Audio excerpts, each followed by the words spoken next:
Our buddy Shaun O'Hara here on the show. What's up, Shaun? Hey, Rich. Good afternoon. You sound just like Eli. He always says, hey, without my offensive line doing an awful job, that play never happens. Are you calling me elite, Shaun? Is that what you're doing? Yes. Well, you can't spell elite without Eli. And I'm pretty sure there's an E and an I in Eisen. Yes. See, now I don't know where we get the L from because I'm a winner. You know what I mean? That is correct. You know what's funny? I love hearing that. I'm sure there's somebody on your set that cringes every time they hear that broadcast play call.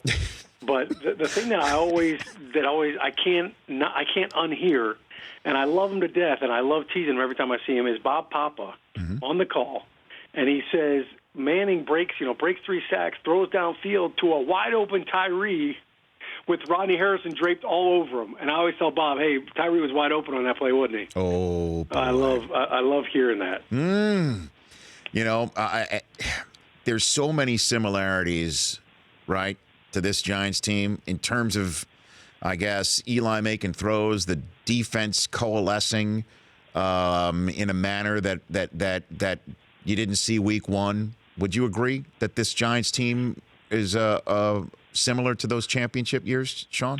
Yeah, they're similar in how well the defense is playing. It's kind of different because it's just different in terms of how they're getting to the quarterback. And I think when I think back to the 2011 season, this offense reminds me a lot of that because they were struggling to run the football. I think they were 31st in rushing offense that year. But Eli had Nix and Cruz and Manningham and kind of has the similar triplets this year, obviously with a much more explosive Odell Beckham.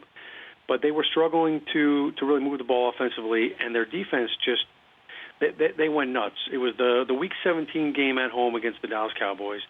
Jason Pierre-Paul, Justin Tuck, those guys came to life, Osi Umenyiora, and they just started taking over games, and that's how they went on their run. This defense is taking over games, but they're doing it now without JPP. They're really doing it from the back half of the defense, and it's Janoris Jenkins, Dominique Rodgers-Cromartie, Eli Apple has stepped up. Landon Collins is a Defensive Player of the Year candidate. Absolutely. And by that secondary playing so well, they're making quarterbacks hold on to the ball another second, which is allowing that pass rush, the second and third moves by the pass rushers to get there. And I think Steve Spagnuolo, look, you guys are going to be saying his name a lot because why wouldn't you want to talk to him if you're a team that is looking for a head coach? He'll be in the mix again because he's doing a great job. Well, here's the problem. The aforementioned Landon Collins and getting him involved. Here's the problem, Shaun. Same thing with, Scott Linehan's doing a great job too. Everybody says he's going to get a look. The Rams of the team is looking, and they've already done Spagnuolo. They've already done Linehan. I don't think they're going down those roads right now, unfortunately.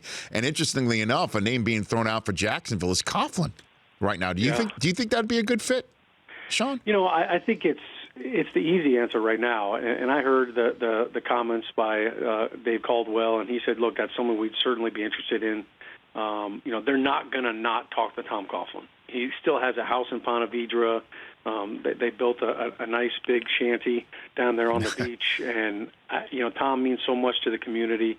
Even if they don't hire him as a head coach, they could bring him in as an assistant and a senior consultant. I know he would love nothing more than to be a part of a team again and be able to go out on the field again and do wins and losses. But with Coach Coughlin, the one reason, and just kind of talking to him, that he didn't get the Philly job and that didn't work out from last year was, you bring a guy like Tom Coughlin in, and it's like, okay, we know what kind of coach we're getting, but who are you bringing with you?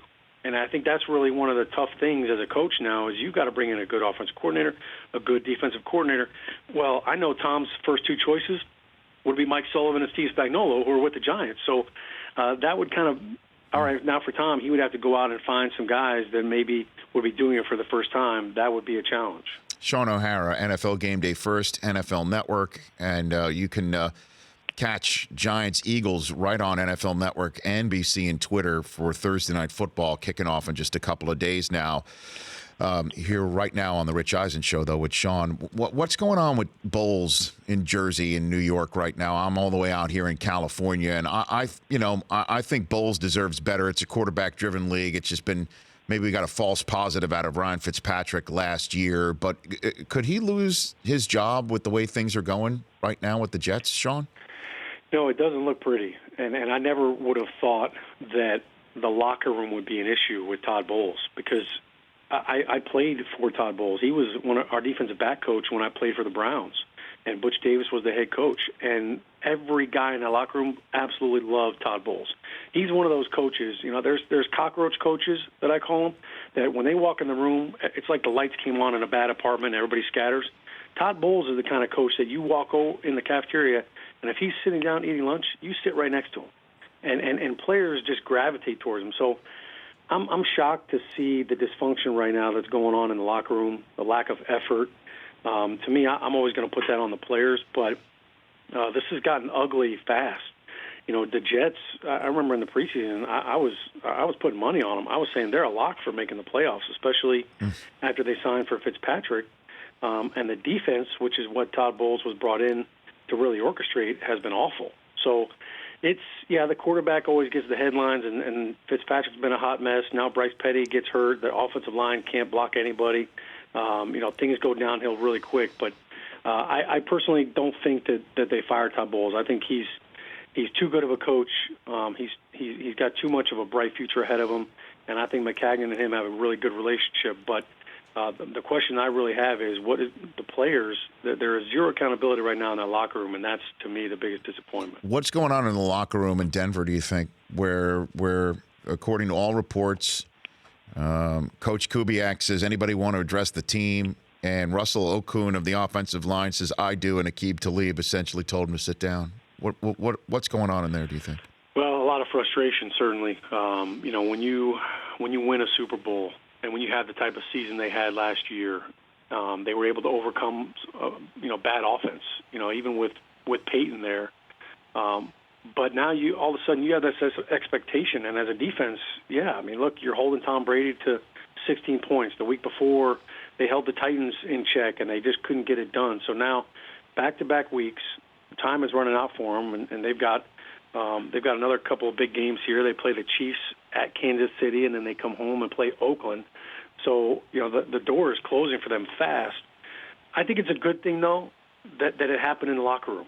Rather than, nobody say anything and everybody walk out of there, and now everybody starts tweeting and subtweeting and, handling their business out in the streets. I think it's good that, people kind of got to air some laundry out, and right after the game, everybody's a little bit emotional and upset.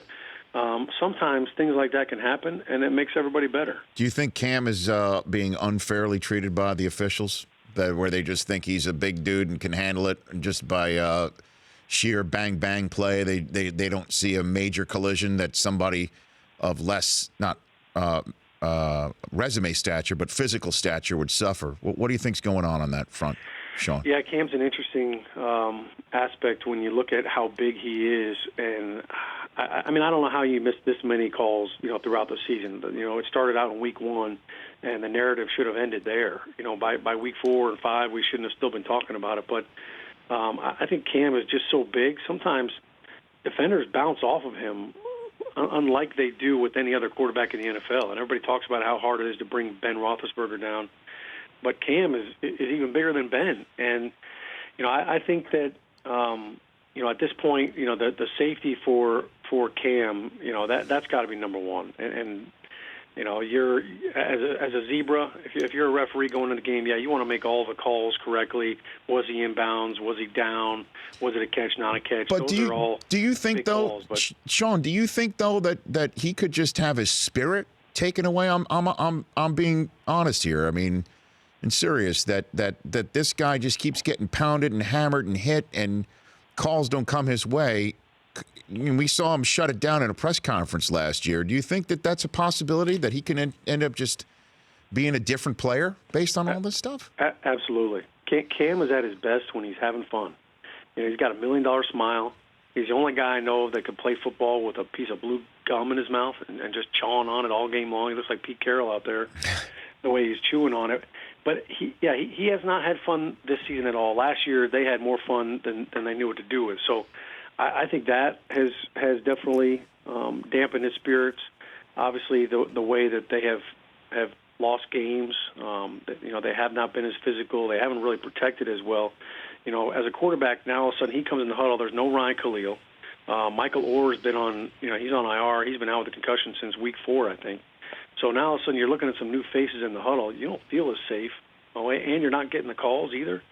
Yeah, I think Cam feels like he's walking out there, and it's one on 11 sometimes. I'm guessing that Thursday Night Football, Giants in Philadelphia, right near NFL Films. You're drawing an assignment. I'm seeing you Thursday night. I'm just assuming that, correct? I don't want to assume anything because we all know that's how that story goes. I won't be far away. If you need me, Rich, I'll be there, man. That's a no. How are you not? How do we not drag you out of your house and put you out in the cold with all of us? That's a great question. I don't get paid enough money to make those type of decisions. Wow. I would love to be there, saddled up. No, you wouldn't. No, you wouldn't. The link is a great place. I love hearing the creativity from Eagles fans as they try to chastise your former high school girlfriend and every little information nugget that they pulled out of WikiLeaks about you. WikiLeaks. They love to get on people. Take care of yourself, Shaun. Love chatting with you. Right. Say hi to everyone at Films for me. You got it. That's Shaun O'Hara. The Rich Eisen Show, weekdays at noon Eastern on Audience.